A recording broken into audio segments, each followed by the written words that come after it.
అలాగే ఇప్పుడు కొత్తగా 4వ కృష్ణుడిని ఎంటర్ చేశారు. మరి ఆవిడ ఈ రాష్ట్రాన్ని ముక్కలు చెక్కలు చేసిన కాంగ్రెస్ పార్టీలోకి ఎంటర్ అయి ఈ రాష్ట్రానికి ప్రత్యేక హోదా రాకుండా పార్లమెంట్లో తలుపులేసి అన్యాయం చేసిన కాంగ్రెస్లోకి ఎంటర్ అయి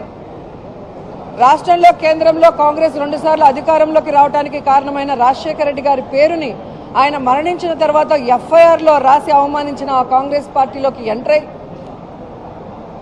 ఆ వైఎస్ఆర్ గారి కుటుంబాన్ని ముక్కలు చెక్కలు చేసి వైఎస్ఆర్ కొడుకుని కారణం లేకుండా ఏ విధంగా అన్యాయంగా తప్పుడు కేసులు పెట్టి జైల్లో పెట్టిన ఆ కాంగ్రెస్లోకి ఎంటర్ అయి స్వలాభం కోసం జగనన్న మీద విషం చిమ్ముతూ ఈ రాష్ట్ర ప్రజల్ని అవమానిస్తుంటే ఏ విధంగా వాళ్ళని ప్రజలు నమ్ముతారు, వాళ్ళకి ఓట్లు వేస్తారో ఒకసారి ఆలోచించండి. కాబట్టి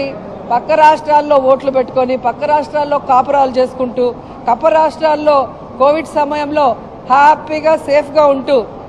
ఎలక్షన్స్ వస్తే సంక్రాంతి వస్తే డూడు బసవన్లు వచ్చినట్టు ఆంధ్రప్రదేశ్కి వచ్చి జగన్మోహన్ రెడ్డి గారి గురించి అవాకులు చవాకులు పేలితే జనాలు వీళ్ళందరినీ కూడా తొందరలో హైదరాబాద్కి కట్టగట్టి పార్సిల్ చేస్తారని కూడా ఈ సందర్భంగా తెలియజేసుకుంటున్నా.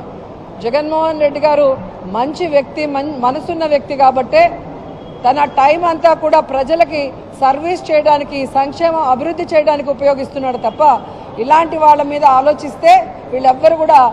ఈ ఆంధ్రప్రదేశ్లో అడుగు పెట్టే అవకాశం కూడా ఉండేది కాదు అని కూడా ఈ సందర్భంగా తెలియజేసుకుంటున్నాం.